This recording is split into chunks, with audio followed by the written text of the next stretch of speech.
사도행전 10장. 가이사랴 성읍에 고넬료라는 사람이 있었다. 그 사람은 이탈리아 부대로 알려진 로마 군대의 백부장이었다. 고넬료와 그의 가족은 하나님을 경외하는 마음이 두터운 사람으로 가난한 사람들에게 아낌없이 베풀고 항상 하나님께 기도하는 생활을 했다. 어느 날 오후 3시쯤 고넬료는 환상을 보았다. 하나님의 천사가 그에게 와서 고넬료야 하고 부르는 것이었다. 고넬료는 두려움 속에서 천사를 바라보며 물었다. 주여, 무슨 일이십니까? 천사가 말했다.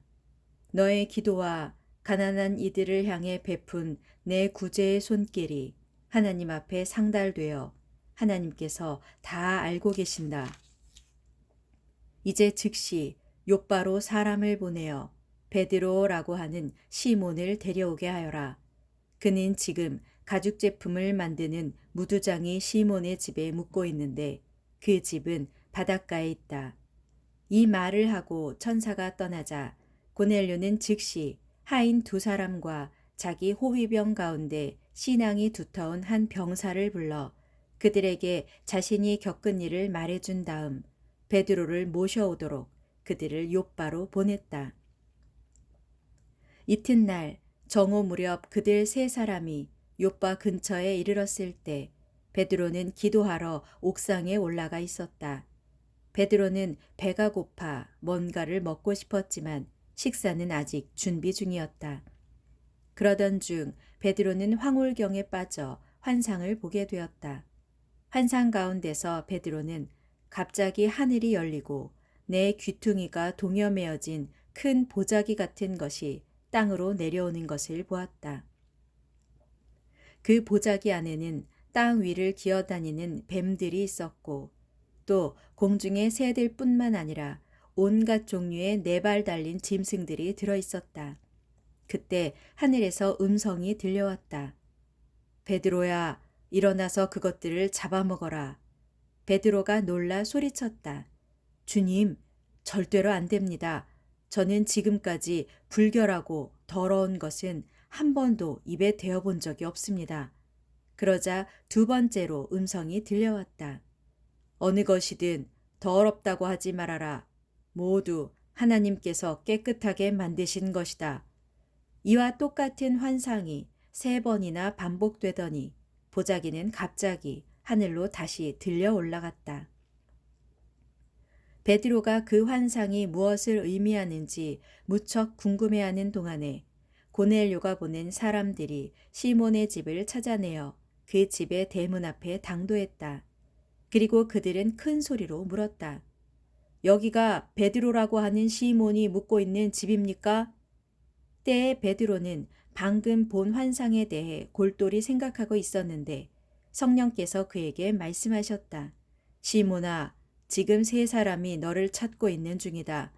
너는 아래층으로 내려가서 지체 없이 그들을 만나 의심하지 말고 그들과 함께 가거라. 그들은 내가 보낸 사람들이다. 그래서 베드로는 내려가서 그들에게 말했다. 내가 바로 당신들이 찾는 사람이요. 무슨 일로 오셨소? 그 사람들이 대답했다.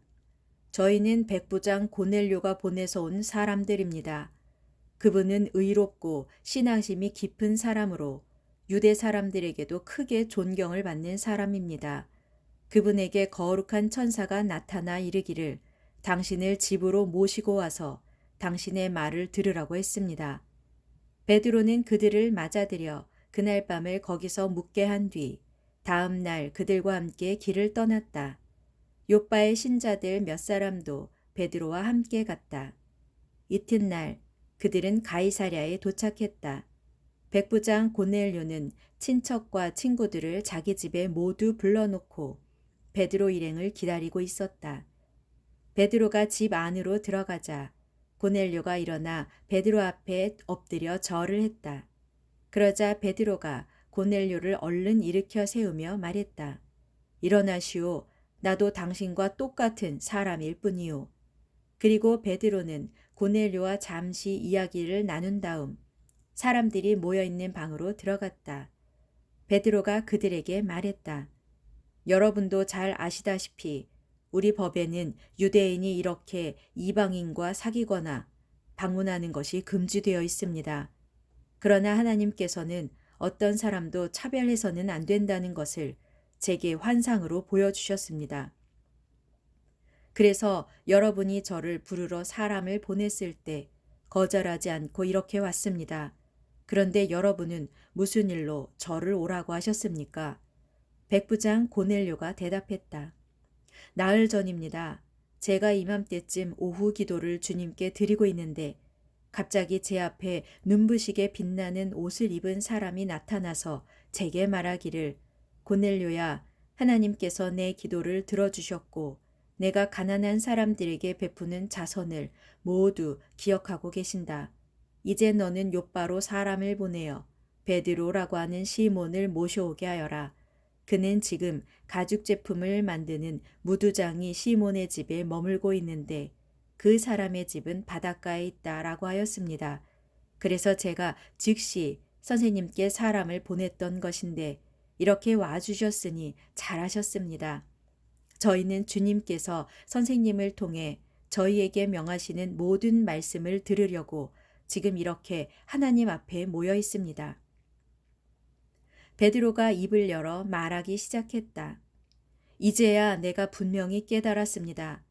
그것은 참으로 하나님께서는 유대인만을 사랑하시는 것이 아니라 사람을 차별하지 않고 어느 나라 사람이든지 하나님을 경외하고 옳은 일을 행하는 사람은 누구든지 다 받아주신다는 사실입니다.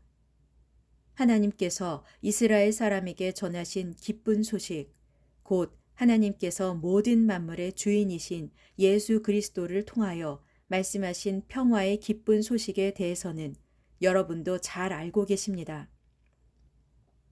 이 기쁜 소식은 일찍이 세례 요한이 세례를 베풀었던 갈릴리 지방에서부터 시작되어 온 유대 지방으로 퍼져나갔습니다.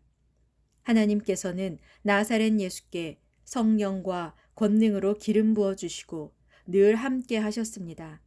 그래서 예수께서는 사방을 두루 다니시면서 마귀에게 짓눌린 사람들을 다 고쳐주셨습니다. 우리 사도들은 예수께서 온 유대와 예루살렘에서 행하신 그 모든 놀라운 일들을 직접 눈으로 목격한 증인들입니다.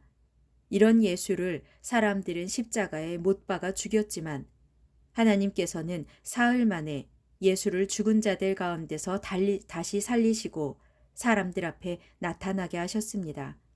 예수께서는 모든 사람들에게 다 나타나신 것이 아니라 하나님께서 미리 선택해 두신 사람들에게만 나타나셨습니다. 예수께서는 죽은 자들 가운데서 부활하신 후 우리에게 몸소 찾아오셨고 우리는 그분과 함께 먹고 마셨습니다. 예수께서는 장차 산 자와 죽은 자를 심판하실 분으로서 하나님께서 세우신 분이십니다.